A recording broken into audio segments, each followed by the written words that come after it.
bueno, casi todos, habéis dicho en algún momento, esta persona mueve mucho para lo fuerte que está.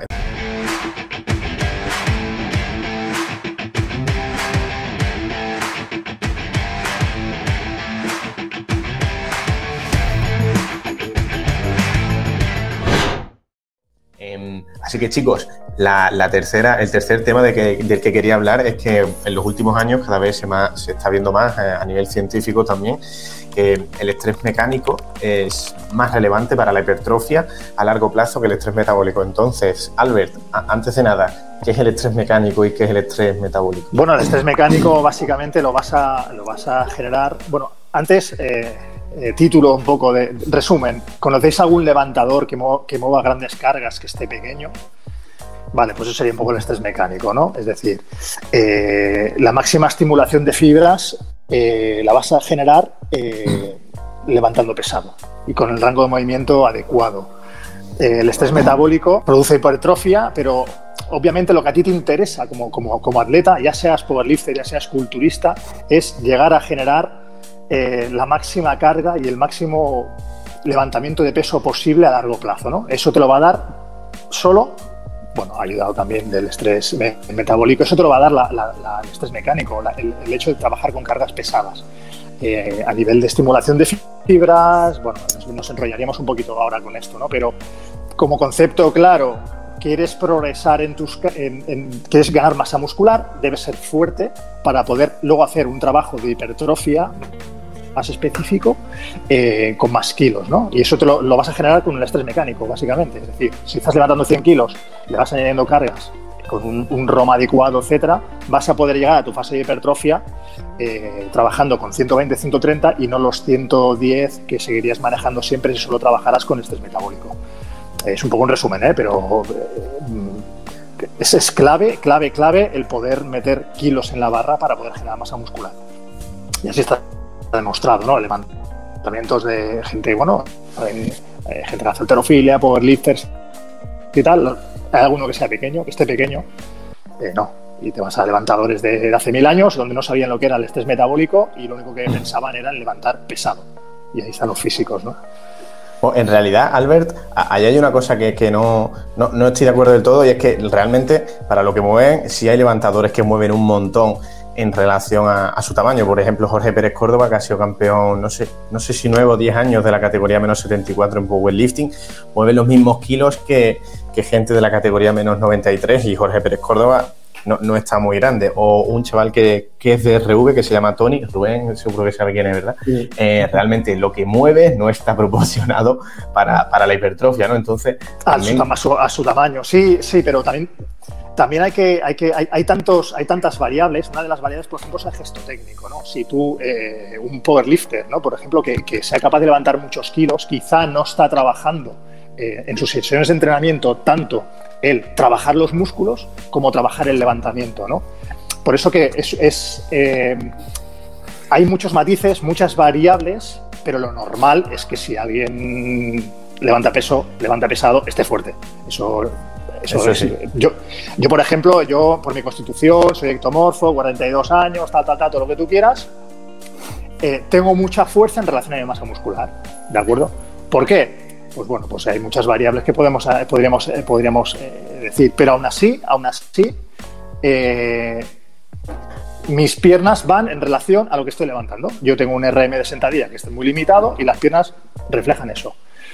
Tú ves un tío que te hace un RM de 200 kilos técnicamente perfecto y luego te trabaja con un 80% de esa carga a 7, 8 repeticiones perfectas, ese tío tiene las piernas grandes, sí o sí. Raro será el que no las tenga, el que no esté grande, ¿no? Pero es lo que comentamos, según qué levantamientos, claro, he puesto un mal ejemplo, ¿no? Los de la halterofilia, ¿no? Claro, es un gesto técnico, cada uno trampea lo que sabe, entonces no están trabajando el músculo, están trabajando lo que es el movimiento, ¿no? Y por eso esas cargas tan altas no vienen reflejadas a lo que maneja un culturista. Yo quería comentar una cosa, y era especificar un poquito lo de la tensión mecánica, y es que no siempre viene relacionada con las cargas altas, ¿vale? Porque hay que diferenciar lo que es la carga externa, ¿no? Que serían los kilos que metemos a la barra, con lo que ocurre a nivel interno en la fibra, ¿no? Que sería la carga interna. Nosotros, por ejemplo, en un press de banca podemos aumentar los kilos y tener un RM de 150. Y igual a nivel de hipertrofia, a nivel de carga interna, no se está traduciendo estos eventos mecánicos en eventos moleculares, ¿no? Que al final es lo que va a hacer que aumente la síntesis proteica. Entonces yo, por ejemplo, en mi caso tenía una sentadilla de 200 kilos y tenía unas piernas que eran muy malas a nivel de desarrollo de hipertrofia, ¿no? Entonces, al final, la fuerza y la hipertrofia sí que están muy relacionadas, pero a veces también va a depender a nivel de biomecánica, de las palancas, de esa eficiencia a nivel del sistema nervioso. Entonces, yo creo que sí, que la tensión mecánica es importante, pero también ese progreso en kilos en un ejercicio básico no siempre se va a ver traducido en hipertrofia. Y por eso ahí es muy importante la selección de ejercicios y elegir aquellos en los que nosotros sintamos una carga interna pues bastante elevada, ¿no? Como puede ser, por ejemplo, en vez de elegir pues, una sentadilla que quizás para una persona que no tiene unas palancas desfavorables, elegir, por ejemplo, pues una prensa de cara a mejorar en hipertrofia. Sí, sí, totalmente de acuerdo. Sí. Es una de las variables que yo quería, no, es que hay tantas, porque claro, es lo que decimos, ¿no? Tú puedes levantar los 200 kilos en algo, pero si realmente tu gesto técnico es horroroso, no vas a estimular esos grupos musculares necesarios que tú te interesa estimular, ¿no? O gente que te hace un remo horroroso tirando de la espalda baja, pegando un poquito de saltito. Hostia, es que levanta 150 kilos en remo, sí, claro, pero está trabajando el dorsal. No, sí, muy bien apuntado, Rubén. Sí, está bastante relacionado porque es verdad que los powerlifters que tiran más pesado suelen estar muy fuertes, pero por ejemplo, yo tenía 200 kilos de sentadilla, tengo 200 kilos de sentadilla, más, y también había que ver cuál es el factor limitante, ¿no? Por ejemplo, a nivel de sentadilla yo no fallo por el cuádriceps, fallo por cadena posterior, ¿no? Entonces, simplemente apuntarlo, porque sí es verdad, por ejemplo, el chico este que es powerlifter, que tira 345 kilos, no me acuerdo el nombre, Sam Watt, por ejemplo, que levanta burradas y está cuadrado, de hecho es campeón de WNF. Entonces sí que está muy relacionado, pero hay casos específicos en los que no. Entonces, que estoy de acuerdo, pero simplemente que quería matizar esa parte. ¿Ernesto? Sí. Claro, aquí es verdad que pienso que porque a una persona le funciona un método, no se tiene que extrapolar. Es decir, al final ese principio del entrenamiento de individualización hay que estudiar a cada persona como una unidad aparte. Es decir, cada uno necesitará un tipo de estímulo para progresar de forma adecuada. Es decir, porque yo haga este tipo de entrenamiento que estoy haciendo a día de hoy, todo el mundo que yo entreno va a hacer lo mismo, porque cada persona necesita un estímulo diferente. Entonces, ¿a mí me funciona? Sí. ¿Le funcionaría a todo el mundo? No. O depende al final del atleta o de lo que esa persona necesite, que ahí es donde entra lo de Rubén, de esa individualización. Es decir, si no tiene capacidad de reclutar toda esa cadena posterior, pues al final necesitará más estímulo para reclutarle, obviamente. Es como si yo, por ejemplo, haciendo simplemente un curl de bíceps me crece el brazo, pero otra persona quizás no tenga esa capacidad de haber reclutado unidades motoras de la mejor manera posible, simplemente con un termo. No sé dónde está la capacidad del entrenador de decirle, tú eres un sujeto A, tú necesitas un estímulo B para conseguir un resultado. Es que es un poco lo que estábamos comentando antes, ¿no? También que el hecho de progresar sobre la fuerza, estás progresando sobre el tonelaje total, ¿no? Esos kilos por series, por repeticiones, y también es lo que te ayuda a generar esa hipertrofia que hemos comentado antes. E incluso, por ejemplo, el hecho de meter grandes cargas es un poco lo de la ley de Henneman, ¿no? Que se activan todas las fibras musculares a partir de X porcentaje, ¿no? Un 70, creo, algo así. Entonces, 70, 80. Entonces, el hecho de meter grandes cargas, pues estás estimulando todas las fibras musculares y además, por ejemplo, el hecho de meter, lo que comenta Roberto siempre, ¿no? El básico al inicio de entrenamiento, pues ya hace esta estimulación neural que después, con mucho menos, pues ya bombeas mucho más, que no necesitas meter un montón de volumen de ejercicios complementarios, que ya con un ejercicio básico pesado, pues ya tienes esa activación que después con poco que haga ya bombeas un montón. Genial, chicos, lo que estáis diciendo, súper interesante. Claro, me ha encantado los fans.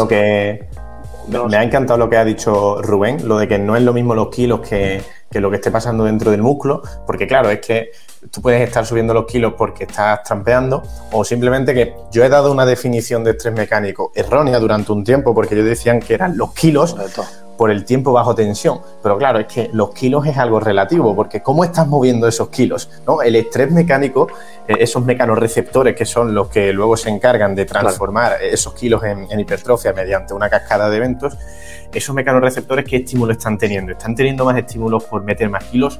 Puede que sí o puede que no, ¿no? Y luego hay otra cosa que habéis mencionado Rubén, Albert y casi todos, habéis dicho en algún momento, esta persona tiene mueve mucho para lo fuerte que está, entendiendo fuerte como hipertrofia, ¿no? Porque al final fuerte sería mover mucho.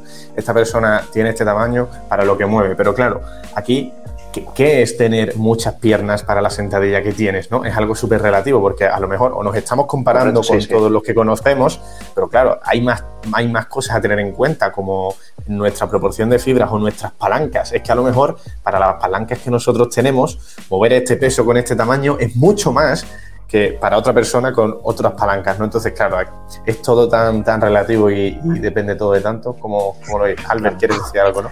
Sí, un pequeño apunte. Claro, los fans, ¿no?, del estrés metabólico que no trabajan fuerza, etcétera, que por ahí hay algún reducto de gente que aún... yo siempre les hago una pregunta. Si estás levantando 100 kilos en un press banca a 15, 12, 10 repeticiones porque es un súper fan del estrés metabólico y haces triseries y tal, todo lo que tú quieras, perfecto, pero no vas a desarrollar más masa muscular si en lugar de hacer lo mismo con 100 kilos lo puedes hacer con 120. Al final es el tonelaje, pues esa inversión, ¿no?, como se le dice, ¿no?, esa inversión en fuerza, siempre partiendo de la base, que yo ya lo doy por supuesto, pero no siempre es así, que la técnica es perfecta, esa inversión en fuerza no te va a dar una transferencia luego a nivel de estrés metabólico brutal, ¿no? Cuesta mucho hacer entender eso a la gente, pero bueno, es simplemente eso, ese pequeño apunte, ¿no? Eso, hostia, si eres capaz de levantar 120 en lugar de 100, para ese mismo estrés metabólico, coño, pues dale fuerza, ¿no?